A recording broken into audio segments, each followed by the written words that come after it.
Hello students, welcome to Shweta Yadav Tutorials.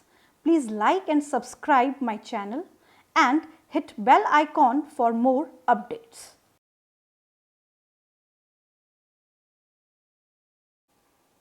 Last video में हमने discuss किया था contraceptive methods, hormonal method. Hormonal method में एक बहुत इंपॉर्टेंट बात आपको जो याद रखनी है कि कॉम्बिनेशन ऑफ द हार्मोन्स भी हो सकते हैं और सिंगल हार्मोन भी हो सकता है। हमने एडवांटेजेस और डिसएडवांटेजेस की बात भी की थी और हमेशा ये ध्यान रखना है कि हर कॉन्ट्रासेप्टिव मेथड के कोई ना कोई साइड इफेक्ट्स हैं या उसकी फेलियर रेट भी है। नेक्स्ट हम जो बात करेंगे नेचुरल मेथड के बारे में बात करेंगे। अब नेचुरल मेथड है यानी कि यहाँ पे ना तो हार्मोन है, ना कोई बैरियर है, क्लियर, और ना ही कोई डिवाइस है। तो यहाँ पे किस तरीके से फीमेल अपनी प्रेगनेंसी को कंट्रोल करती होगी या अनवांटेड बर्थ या अनवांटेड प्रेगनेंसी को प्रिवेंट करती होंगी। तो ये जो मेथड है ये बहुत पुराने समय से चला आ रहा है और इस मेथड में कौन कौन सी चीज़ें एक कपल को या एक फीमेल को ध्यान रखनी होती हैं, उन सभी चीज़ों के बारे में हम पढ़ेंगे। यानी कि कुछ नेचुरल चीज़ें हैं जिसे प्रेगनेंसी को अवॉइड किया जा सकता है।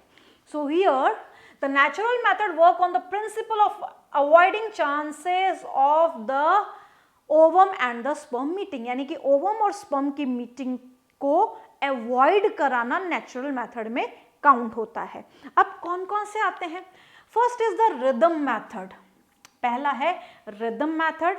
इस रिदम मेथड को कैलेंडर मेथड भी बोलते हैं क्योंकि जो नॉर्मल कैलेंडर जिसमें हम तारीख देखते हैं उससे भी हम इसको मैनेज कर सकते हैं। हर फीमेल इसको मैनेज कर सकती है। इसको पीरियोडिक एब्स्टिनेंस मेथड भी बोला जाता है। पीरियोडिक एब्स्टिनेंस भी बोला जाता है। Very important line. Next is the withdrawal method और कोइटस इंटरप्टस। कोइटस का मतलब होता है सेक्सुअल इंटरकोर्स, इसको भी हम आगे डिस्कस करेंगे। And the third is lactational amenorrhoea method और लैक्टेशनल एमेनोरिया। तो the first method is the rhythmic method or periodic abstinence method.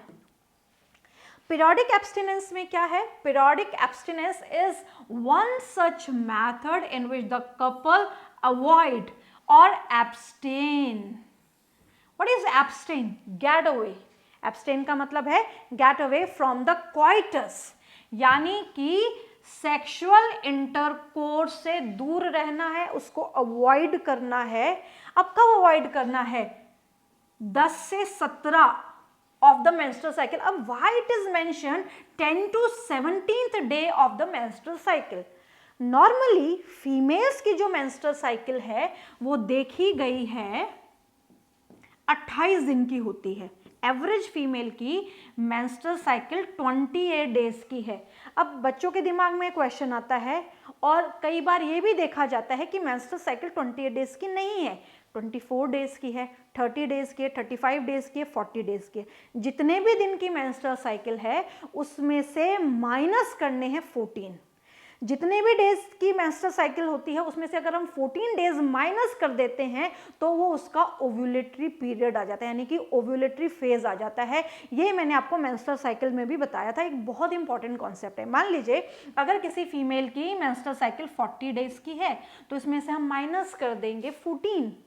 35 days की उसमें से भी माइनस कर देंगे 14, तो उसका ओव्यूलेशन का डे आ जाएगा। बट ओव्यूलेशन का डे कभी भी डिसाइडेड नहीं होता कि उसी पर्टिकुलर डे आएगा, वो एक दिन पहले या एक दिन बाद, 2 दिन पहले या 2 दिन बाद। जैसे अगर हम एक साइकिल को बोल रहे हैं 28 डेज की है तो इसमें से अगर हम 14 माइनस करते हैं तो यहाँ पे 14th डे ही ओव्यूलेशन होगा।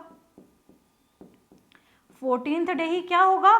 ओव्यूलेशन होगा। एक फीमेल कैसे पहचान सकती है कि उसका ओव्यूलेशन होने वाला है? बॉडी टेम्परेचर में वेरिएशन आ जाता है। बॉडी टेम्परेचर में वेरिएशन साइन है ओव्यूलेशन का। अब ओव्यूलेशन ऐसा नहीं है कि फिक्स्ड 14th डे ही होगा, इट इज नॉट नेसेसरी। हो सकता है कि वो 13th डे हो सकता है वो 15th डे हो, यानी कि पहले भी हो सकता है बाद में भी हो सकता है। हो सकता है 2 दिन पहले हो जाए यानी कि 12 तारीख को हो जाए, 12 तारीख को भी हो सकता है, 16 तारीख को भी हो सकता है। तो हम ये कह सकते हैं कि यहाँ 12, 13 यानी कि 12th 13th डे भी हो सकता है और 15th 16th डे भी हो सकता है। डिपेंड करता है, एक दिन पहले एक दिन बाद में, 2 दिन पहले 2 दिन बाद में। अब कंडीशन क्या है कि क्वाइटस को, what is coitus, that is the sexual intercourse, sexual contact को अवॉइड करना है। एब्स्टिनेंस का मतलब होता है रुकावट डालना। तो कैसे रुकावट की जाएगी, कौन से डेज को ध्यान में रख के रुकावट की जाएगी, तो यहाँ पे एक फीमेल को, एक कपल को पता होना चाहिए कि यहाँ पे कुछ ऐसे डेज होते हैं जिनको हम कहते हैं fertile days, and the fertile days are unsafe days. Why they are known as unsafe days? Where there is maximum chances of fertilization. ऐसे दिन जहाँ पे fertilization के जो chances होते हैं वो maximum होंगे। अब वो कौन से days हैं? मान लीजिए अगर एक फीमेल में 10th डे सेक्सुअल इंटरकोर्स हुआ है, तो 10th डे अगर सेक्सुअल इंटरकोर्स हुआ है बट उसमें ओव्यूलेशन 13th डे हुआ है या 14th डे हुआ है, तो यहां पे क्या होगा, हम ये कहते हैं कि ओव्यूलेशन 13th डे हुआ। फॉर एग्जाम्पल ये ओव्यूलेशन हुआ 13th डे, डिपेंड करता है, हम एक कंडीशन मान के चलते हैं। अब 10th डे अगर सेक्सुअल इंटरकोर्स हुआ है तो 10th डे से लेकर 13th डे तक स्पर्म फीमेल रिप्रोडक्टिव ट्रैक्ट में होंगे। तो अगर फीमेल रिप्रोडक्टिव ट्रैक्ट में स्पर्म प्रेजेंट होंगे तो क्या होगा, ओवम से कांटेक्ट होने के चांसेस मैक्सिमम होंगे, यानी कि फर्टिलाइजेशन होने के चांसेस मैक्सिमम होंगे। तो जब फर्टिलाइजेशन होने के चांसेस मैक्सिमम है तो such days are known as fertile days, unsafe days. तो ये कौन डिसाइड करेगा, ये फीमेल खुद डिसाइड करती है। कैसे डिसाइड करती है, उसे पता होना चाहिए कि उसका पीरियड कब आया है, first day of the period उसे पता होना चाहिए। यहाँ पे 10th to 17th डे यानी कि 10 तारीख से लेके जो 17 तारीख का समय है वो पूरा का पूरा किसमें काउंट होगा, अनसेफ डेज में होगा, क्योंकि ओव्यूलेशन के बाद भी अगर स्पर्म ट्रैक में प्रेजेंट है तो फर्टिलाइजेशन हो सकता है। बट हमें ये ध्यान रखना है कि ओवम का जो सर्वाइवल है वो 28 आवर्स या हम कह सकते हैं 24 to 28 आवर्स मैक्सिमम, एक दिन से ज़्यादा भी वो सर्वाइव कर सकता है, बट एवरेज फीमेल्स में वो एक दिन ही सर्वाइव करता है। सो of the menstrual cycle when ovulation could be accepted, यानी कि एक्सपेक्टेड हो सकता है, यहाँ पे ओव्यूलेशन किसी भी दिन हो सकता है, ये हम चीज डिस्कस कर चुके हैं। As chance of fertilization are very high during this period, अगर ओव्यूलेशन भी हुआ है और स्पर्म भी प्रेजेंट है तो फर्टिलाइजेशन के चांसेस ज्यादा होंगे। इस पीरियड को बोला जाता है फर्टाइल पीरियड, यानी कि ओव्यूलेटरी जो पीरियड होता है वो काउंट होता है फर्टाइल पीरियड में। Therefore, by abstaining from the coitus during this period, conception could be prevented. Coitus का मतलब है इस पीरियड में अगर सेक्सुअल इंटरकोर्स को अवॉइड किया जाता है तो conception, what is conception, pregnancy, pregnancy से बचा जा सकता है नेचुरली। अब अगर हम एक कैलेंडर मेथड देखें तो इसमें कैलेंडर से भी हम देख सकते हैं कि ये एक फीमेल की नॉर्मल 28 दिन की साइकिल है और इस 28 डेज की साइकिल में ये 26 की यहाँ दिखाई गई है, ये 32 तक जा सकती है। तो इसमें हमें पता होना चाहिए कि सबसे ज़्यादा फर्टाइल डेज यहाँ पे लाइट ग्रीन कलर से दिखाए गए हैं, यानी कि ऐसे डेज जहाँ पे ओव्यूलेशन हो रहा है। अब बच्चों के दिमाग में क्वेश्चन आता है कि जब ओव्यूलेशन नहीं हो रहा, ब्लीडिंग फेज ही चल रहा है, कई बार ऐसा होता है कि फीमेल्स में ब्लीडिंग फेज ही चलता है और सेक्सुअल इंटरकोर्स हो जाता है, तो ब्लीडिंग फेज चल रहा है, मान लीजिए ब्लीडिंग फेज चला 5th डे तक, साइकिल छोटी है फीमेल की, और फीमेल की अगर साइकिल छोटी है और 5th डे तक उसका ब्लीडिंग फेज या 4th डे तक उसका ब्लीडिंग फेज चल रहा है और during that period coitus happen, so यहाँ पे डिपेंड करेगा कि अगर ओव्यूलेशन हो रहा है, अर्ली ओव्यूलेशन है, तो अर्ली ओव्यूलेशन में क्या होगा कि स्पर्म जेनेटल ट्रैक्ट में प्रेजेंट है, और वो जो स्पर्म जेनेटल ट्रैक्ट में प्रेजेंट है और ओव्यूलेशन भी हुआ है तो चांसेस यहाँ पे रहेंगे फर्टिलाइजेशन के। तो कई बार ड्यूरिंग पीरियड सेक्सुअल इंटरकोर्स होने पे भी कॉन्सेप्शन हो सकता है। अब यहाँ पे हमें ध्यान रखना चाहिए कि फर्टाइल डेज कौन से होंगे, ओव्यूलेशन से पहले के दिन, ओव्यूलेशन के बाद, यानी कि 2 दिन पहले और 2 दिन बाद के पूरे 5 दिन, यानी कि यहाँ पूरे 1 2 3 4 5, ये पूरे 5 दिन ओव्यूलेशन मान लीजिए यहाँ पे 14th को हो रहा है, तो यहाँ पे कुछ डेज ऐसे होंगे कि फर्टाइल में काउंट हो गए। वो 2 दिन पहले भी हो सकते हैं, बाद में भी हो सकते हैं, डिपेंड करता है कि उसकी साइकिल कितने दिन की है। यहाँ पे ये साइकिल 26 से 32 दिन की दिखाई हुई है। It may be of 26 days, it may be of 28 days, 30 days, 32 days, तो इट डिपेंड्स। तो यहाँ पे जो ग्रीन कलर से दिखाया गया है वो फर्टाइल पीरियड है, और उसमें भी सबसे ज्यादा जो मोस्ट फर्टाइल होते हैं before ovulation and after ovulation. Infertile days कौन से होंगे? इनफर्टाइल डेज वो होंगे जो ब्लीडिंग फेज में काउंट होंगे, यानी कि 1 से 7, किसी फीमेल की अगर 1st को ब्लीडिंग स्टार्ट हुई है तो 7 तारीख तक उसकी ब्लीडिंग चल रही है, तो ब्लीडिंग फेज चल रहा है। इस ड्यूरेशन में अगर हम ये बोलें कि ओवम जो है वो अभी तक पिछला वाला जो ओवम है वो तो 24 आवर्स में खत्म हो चुका था, यहाँ पे क्या हो रहा है, जो एंडोमेट्रियम है वो बॉडी से डिस्कार्ड हो रही है, तो यहाँ पे कॉन्सेप्शन के चांसेस नहीं होंगे।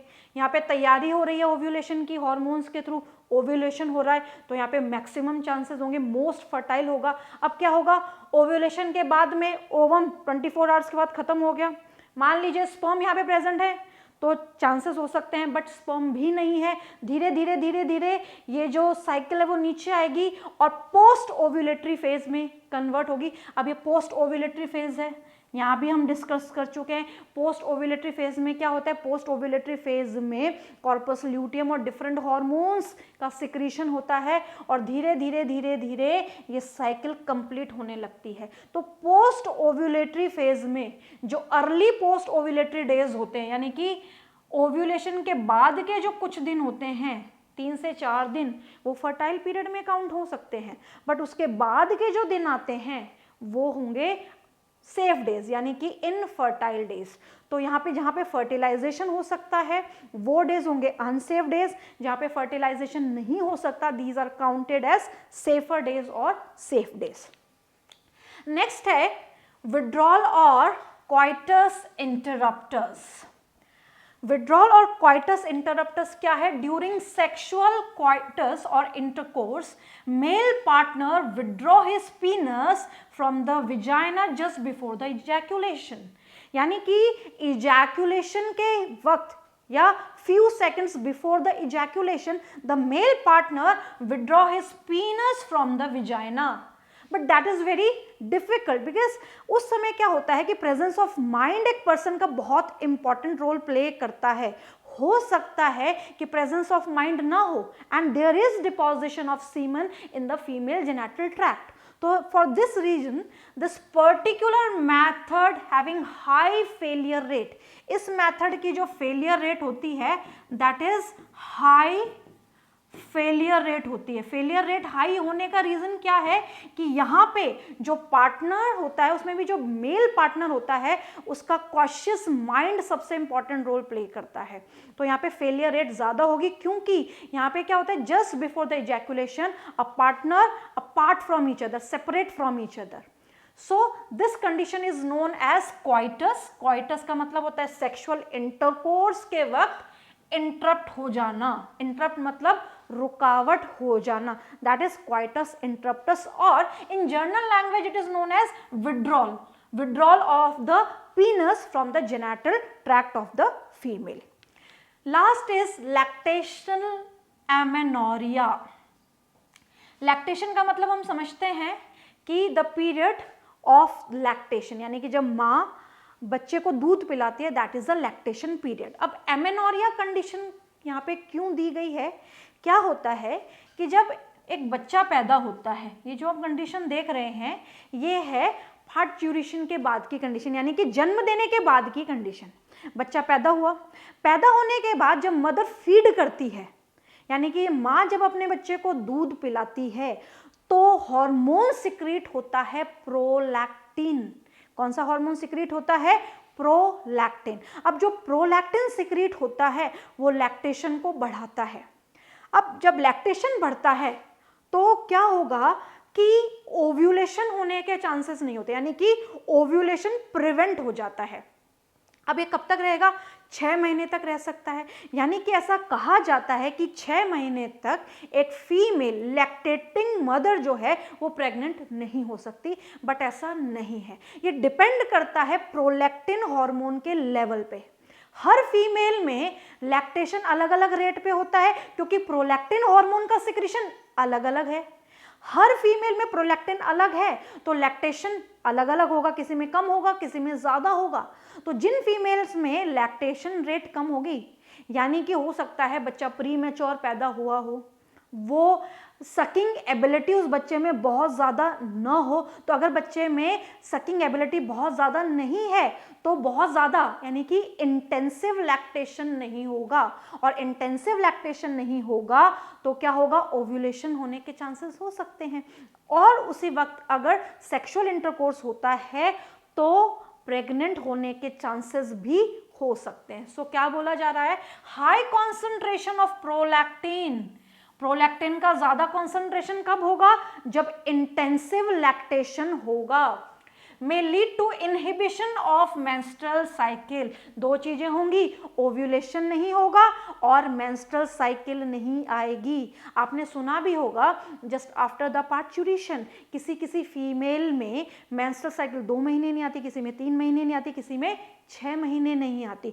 यानी कि मेंस्ट्रुअल साइकिल का ना आना ये इंडिकेट करता है कि भाई वो मदर लैक्टेटिंग है, बट मेंस्ट्रुअल साइकिल का नहीं आना ये इंडिकेट नहीं कर सकता कि अगर मेंस्ट्रुअल साइकिल नहीं आ रही है और क्वाइटस एक्टिविटी में इंडल्ज है कोई पार्टनर, तो वो पार्टनर जो है नेक्स्ट बेबी प्लान नहीं कर सकता। There may be a chances of second pregnancy just after parturition. यानी कि हम ये कह सकते हैं कि अगर 4 महीने हुए हैं पार्चुरेशन के बाद तो भी एक फीमेल प्रेग्नेंट हो सकती है।